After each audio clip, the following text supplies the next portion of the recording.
Ito na nga guys, ang gagawin ko sa buhok ni Mother ay iba-Brazilian ko nga dahil nga ito ang buhok ni Mother ay talagang nagpe-frizzy na siya guys. Tapos, ano na din siya, talagang mabilis na rin siya magpuputol-putol. Nagpuputol-putol na rin ang buhok ni Mother dahil nga kulay lang siya ng kulay, hindi naman siya nagpapa-treatment. Ito na nga guys, nilagyan ko na to ng Brazilian ang buhok ni Mother.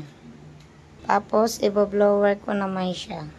Ito na nga guys, i-blower ko na siya. Paplansyahin ko na yung buhok ni Mother dahil tapos ko na siyang i-blower.